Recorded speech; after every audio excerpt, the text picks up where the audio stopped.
is the morning of my Torts exam, and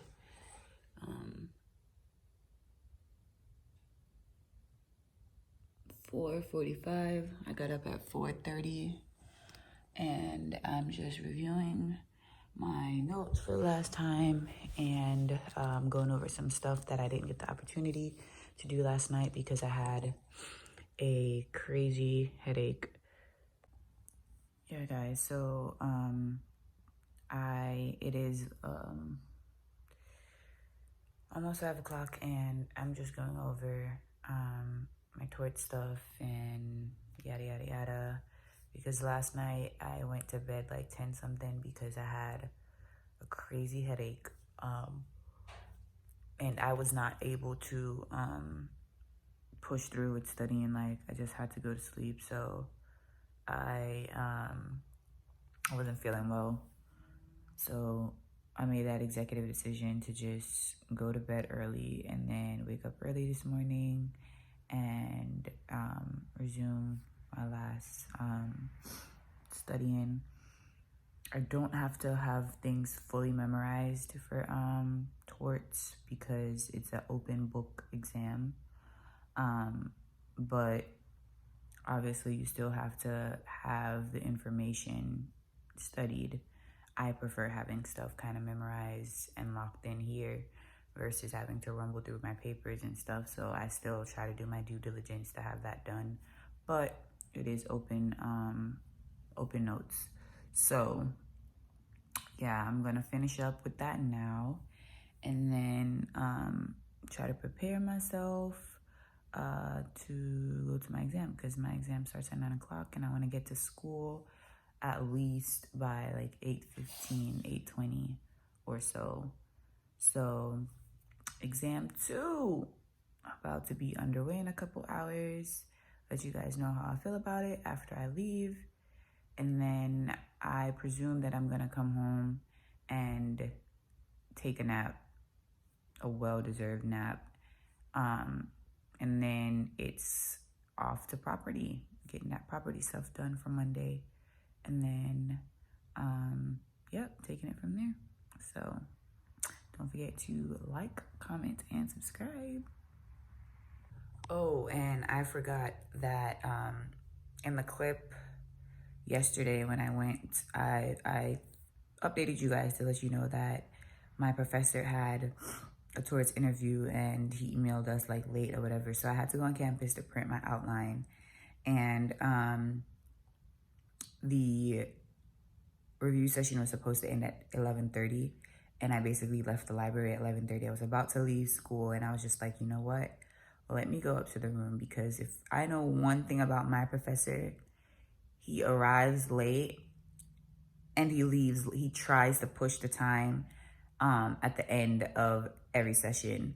So I'm gonna presume, I'm gonna take an educated guess that he might be up in that classroom. So I went, and lo and behold, he was there. So yeah, I ended up going to the review session, and yeah, just wanted to update y'all. Hey guys, so it is Torts final exam time. It is now 8:27. My exam starts at 9 o'clock, and I'm late. Well, I'm not late, but the traffic has been ridiculous today to get to school. I won't be late, but I'm almost at school. So yeah, this exam is open notes. I probably said that before.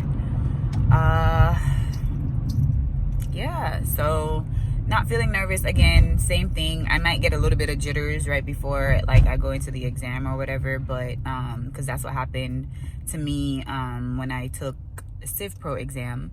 But for the most part, I am pretty level-headed going into all my exams. I don't feel like this super anxiety, fear, and all this other stuff, but a little jitters, come about right before I should like leave the car, or like before I take the exam and stuff. So yeah, that happens. But I am as prepared as I'm gonna be for this exam, and I made sure I ate. Did I bring my water? Okay, I have my water. I made sure that I ate breakfast. I was kind of hungry at my Civ Pro exam, and thank God I had water to kind of like, you know, people's stomach was growling. My stomach like almost, you know, did its little thing or whatever. But this time I made sure that I got that done. So this morning I woke up, as you guys saw, like 4 something, finished studying, did some practice questions, and then I got really tired. So 7:30 I wrapped up, and then I went to sleep. I took a 30-minute power nap, ate breakfast and stuff, and now I'm off to my exam. So yeah, I'll talk to you guys once I get back from my exam. So I am currently going over property, going over fee simple, estates, and these are some practice questions from one of the books from my class. And we have to identify from common law what it would be classified as, and modern law what it would be classified as. And this is how I have been doing so far. The estate system, rules of perpetuity, is my weakest subject matter in law school, period. But this isn't that yet. This is leading up to it. So this is how I've been doing on that so far, and yeah. So this is defeasible, fee simple. Listen, property gets so complicated. So based on certain wording, it'll indicate what type of defeasible estate it is. So duration, as long as, that's usually determinable. But ifs indicate usually a condition, and then right to re-entry tells you that it's condition subsequent again. But if I underline my keywords, then to when it goes to somebody else, executory limitation.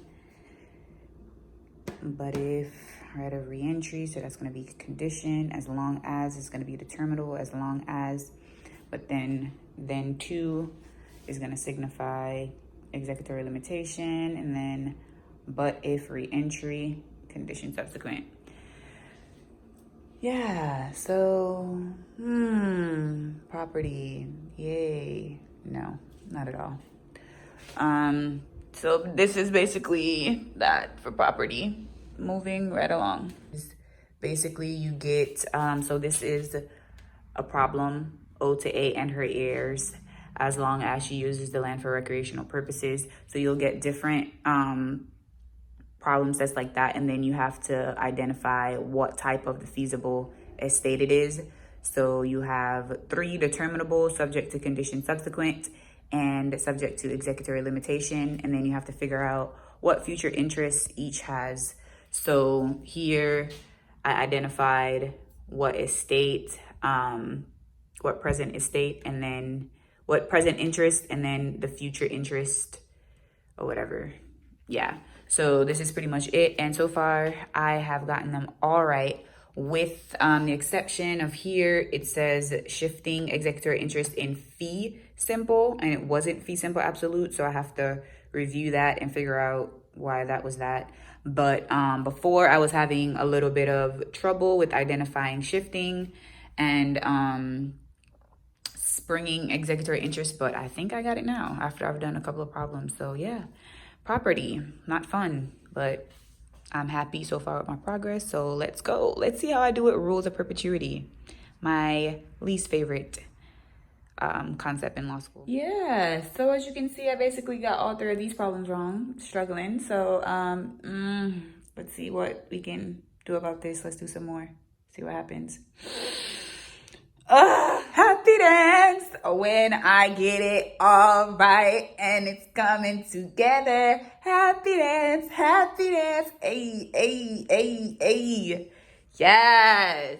My property exam, and I just finished going through my outline, and I basically, listen y'all, so we are given a cheat sheet that we can use.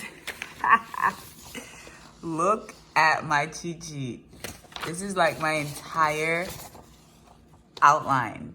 Don't ask me how I was able to write that freaking small, but I did it, okay? I needed to have assurance, some type of security for this property exam, and that was my only security. So I'm gonna actually review a little bit more, maybe for a next hour, take an hour's nap, and then get back up and get prepared for my property exam. So I'm in the parking lot at school. It is now 8:22. My exam starts at 9 o'clock. It's property exam day. I did what I could, you know. Yeah, the rest is up to God. I didn't realize until studying that property was kind of hard to, yeah. So let's just say God and I are taking this exam this morning. But I did my due diligence and I did what I could for studying. Yeah, so I'll let you guys know how I feel about it after I get out of the exam. I'm gonna go ahead and head on in to the building now. Hey guys, so it is, what is today? Today's Tuesday, the day after my property exam. I forgot to come back to you guys with the update. Got distracted and stuff for the rest of the day, but I think it went okay. It's the exam that I don't feel the most confident about as far as, you know, but I think, you know, I was able to do enough. So let's see how that turns out. I am now headed to campus for my contracts review. Contracts exam is on Thursday, and that is my final exam for the semester. Come through, God. Okay, like I am done with my first semester of law school. Can't believe that. Oh my God, how exciting. But yeah, so I'm heading to contracts review right now, and I am still outlining. Listen, do not be like me. Try to complete your outlines before finals, but it works for me.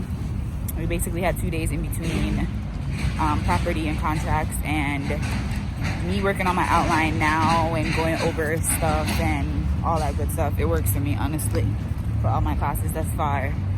God has come through for me, and I felt like I was able to do enough. So yeah, but yeah, contracts is up next, and that's what that's looking like. Hope you guys are having a good holiday season. Hope your Christmas is merry and cherry and all that's great. Yeah, I'll come back to y'all with any updates if I have any.